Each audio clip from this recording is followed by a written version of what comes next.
Alright everybody, get your engines fired up. It's time for Lights Out, Let's Chat. Okay, let me ask you something. When you think about Formula One, do you think about the racing, the drivers, the strategy, or do you think about the memes, the TikToks, the behind-the-scenes drama? Because whether you like it or not, social media has completely changed Formula One. And today we're asking a big question. Has that change been good or bad? Because on one hand, F1 is bigger than ever. More fans, more attention, more access.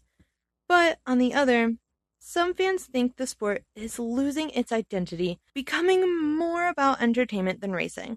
So today, we're breaking it all down right here. What F1 was like before social media.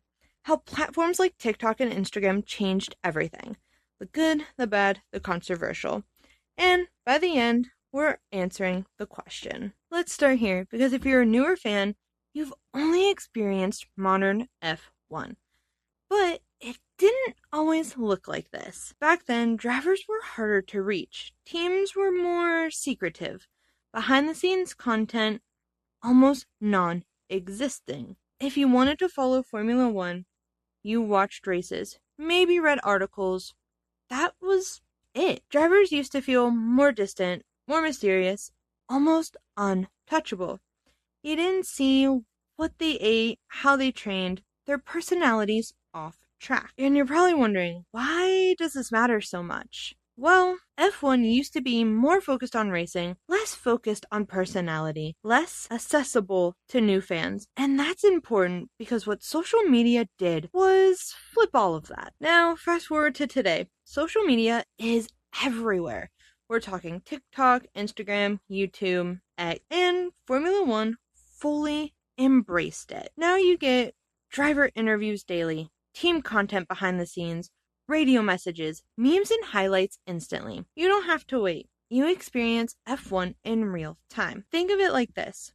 Old F1, you watched the race, and that was the story. New F1, the race is one part of the story. The focus moved from just racing to racing plus personalities plus storylines. At this point, you can follow F1 without even watching every race. Let's start with the positives, because there are a lot. Number one, more fans than ever. This is the biggest one. Formula One has exploded in popularity, especially younger audience, US fans, new global viewers. Why, you might ask? Well, because social media makes F1 easy to understand, easy to follow, easy to get into. You don't need to know everything. You can basically learn as you go. Number two, drivers feel human. Now, we actually know drivers. We see their personalities, their humor, their lives outside racing. Why it matters is because fans don't just support teams anymore. They support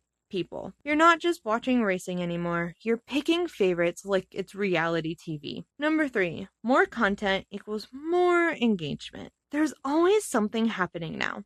Race clips, interviews, analyzation, drama. Even between races, there's content. 4. It makes F1 less intimidating. Let's be real. F1 can be confusing. There's rules, strategy, technical staff.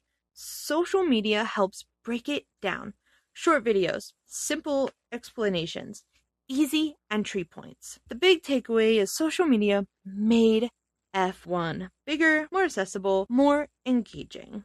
Now let's talk about the downsides, because there is one. Number one, less focus on racing. Some fans feel like the sport is becoming more entertainment driven instead of pure competition. More attention goes to the drama, rivalries, viral moments, instead of strategy, technical performances. Number two, the drama. Well, social media does love the drama, and what happens is small moments get exaggerated. Narratives get pushed, conflicts get amplified. Two drivers barely argue, and suddenly it's a rivalry. Number three, pressure on the drivers. Drivers now deal with constant attention, online criticism, public pressure. Every mistake instantly seen, instantly judged. Why it matters is it affects their confidence, their performance, and most importantly, their mental health. Number 4, short attention span effect. Content is faster now, short clips, quick highlights, so fans sometimes miss the deeper strategy.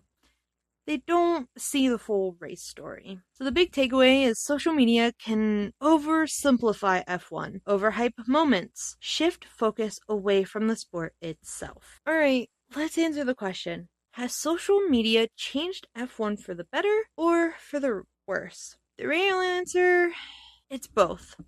Why it's better, more fans, more growth, more accessibility, more personality. Why it's worse, less focus on racing, more drama, more pressure, more noise. If you zoom out, it's been good for the sport, because without social media, F1 wouldn't be growing like this, but it's changing what F1 feels like. Alright, before we wrap up today's episode, it is time for our question of the week. Now, since today's entire episode is about social media in Formula 1, I don't want to repeat the same question. So instead, we're doing something a little different. If you could change one thing about how Formula 1 uses social media, what would it be?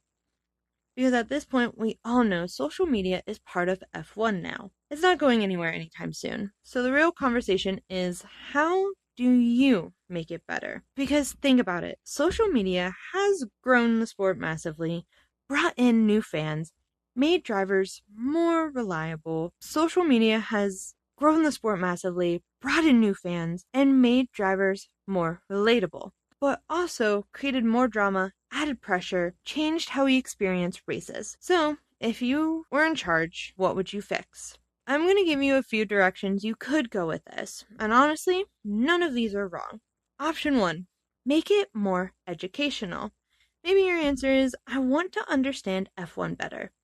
You want more strategy breakdowns, tire explanations, simple race analysis. Because for a new fan, that's the hardest part. You're basically saying, don't show me highlights, teach me the sport. Option 2, less drama, more racing. Or maybe you're tired of overhyped rivalries, clickbait highlights, everything being turned into a big moment. And you'd rather see more focus on actual racing, real competition, what's actually happening on track. Like, not every radio message needs to be a storyline. Option 3, give me more behind the scenes. Or maybe you love that social media already does and you want more of it. More driver personality, more team dynamics, more garage access.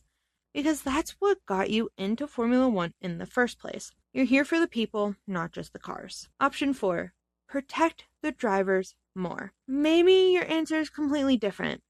Less pressure, because right now drivers deal with constant criticism, viral mistakes, millions of opinions instantly. And maybe you think that's too much. So your change would be less negativity, more respect, more focus on how hard the sport actually is. Because let's be real, driving an F1 car is already stressful enough. You probably don't need the entire internet judging you too.